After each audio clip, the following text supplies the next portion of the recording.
لبي كله نأمن كنكر أخي مسمن كنكر نايلو مع سمتك.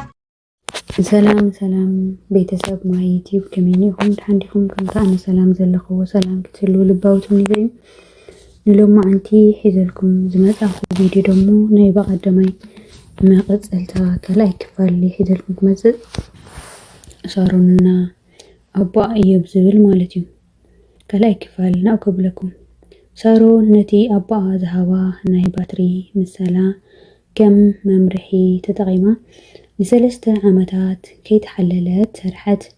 ኣብቲ እዋን እቲ ሓደ ዓብይ ናይ ስነ ጥበብ ምርኢት ነበረ ኣብቲ ከተማ ክካየድ ምዃኑ ሰምዐት። ሳሮን ብጣዕሚ ተሃንጠየት፣ ግን ድማ ፍርሒ ስምዓ ነበረ።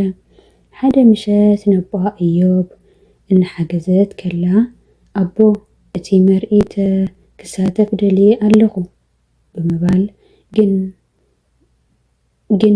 እቶም ሰባት ንስእለይ እንታይ ዘይፈትዮምዎኻ ብምባል ሓተተቶ።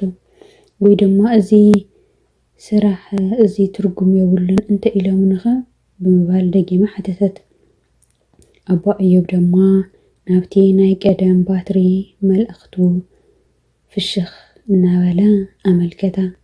ሳሮን ጓለይ እታ ባትሪ ብርሃን ጥራይ እያ ትህብ፣ እቲ መንገዲ ጽሩይ ይኹን ወይ ጭቃ ንሳ ክትቅይሮ ኣይትኽእልን እያ። ንስኺ እውን ስራሕኺ ብጽሬት ተቕርቢ፣ ሰባት ዝህቡኺ ርእይቶ መንገዲ ክጸርገልኪ ይሕግዘኪ እምበር ክዓግተኪ ኣይግባእን በላ። ነቲ ናይ ምርኢት መዓልቲ መጸ። ሳሮን ሓንቲ ፍልይቲ ስእሊ ኣዳልያ ነበረት። እታ ስእሊ ሓደ ኣቦ ንጓሉ ኣብ ጸልማት ኮይኑ ብንእሽቶ መብራህቲ መንገዲ ከርእያ ከሎ ተርኢ ነበረት። እታ ስእሊ ብርሃን ተስፋ ዝብል ስም ሃበታ። ኣብቲ ምርኢት ብዙሓት ሰባት መጹ። ገሊኦም ተገሪሞም ይጥምቱ ነበሩ፣ ገሊኦም ድማ ይንእዱ። ሓደ ዓብይ ሃፍታም ናብ ሳሮን ቅርብ ብምባል ነታ ስእሊ ቀሪቡ እዚ ስእሊ እዚኣ ክንደይ ትሽየጥ ኢሉ ሓተታ። ሳሮን ደንፂዋ ደንጊፃ ነባኣ ቆላሕ ኢላ ጥምት ኣበለቶ። ኣባ እዮብ ድማ ግን ብርሕቐት ኮይኑ ውሳነ ናትኪ እዩ ዝብል መልእኽቲ ብዓይኑ ጠቐሰላ።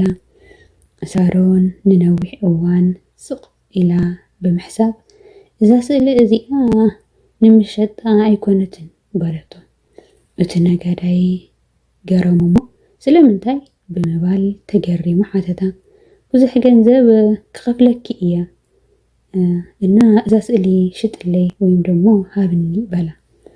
ሳሮን ብርእሰ ተኣማንነት እዛ ስእሊ እዚኣ መበገሲ መጻኢ መሳልለ እያ፣ ዋጋኣ እዛ ስእሊ ድማ እቲ ዝረኸብክዎ ትምህርቲ እዩ። እንተ ደኣ ክትዕድግዋ ደሊኹም ካሊእ ስእሊ ክስእል እያ፣ ንሳ ግን ኣብ ቤት መዘክር ስድራ ቤተይ ክትቅመጥ ኣለዋ በለቶም። እቲ ነጋዳይ በቲ መልሳ ተገረመ። ሳሮን ገንዘብ ጥራይ ዘይኮነስ ንስራሓ ዘለዋ ክብሪ ኣርአየት። ካብቲ መዓልቲ እቲ ጀሚራ ሳሮን ስማ ክገንን ክነፍስ ጀመረ። ንሳ ስነ ጥበበኛ ጥራይ ዘይኮነት ናይ ገዛ ርእሳ ውሳኔ እተኽብር ክብርቲ ጓል ኮነት። እዮብ በቲ ጓሉ ዘርአየቶ ጽንዓት ተሓጐሰ። ነቲ ዘስተምሃራ ናይ ርእሰ ተኣማንነት ትምህርቲ ፍረ ኣፍርዩ ረኣዮ። እዛ ዛንታ እዚኣ ኣብታ ከተማ ከም ንኣብነት ናይ ኣቦን ጓልን ጥዑም ርክብ ኮይና ክሳብ ሎሚ ትዝንተው ኣላ። እና ካልኣይ ክፋል ናይ ሳሮንን እዮብን እዚ ይመስል ነይሩ። ኣኻፍቱ ዛንታ እዚ ብዙሕ ነገር ተማሂርኩም ከም ትኾኑ ርግፀኛ እየ።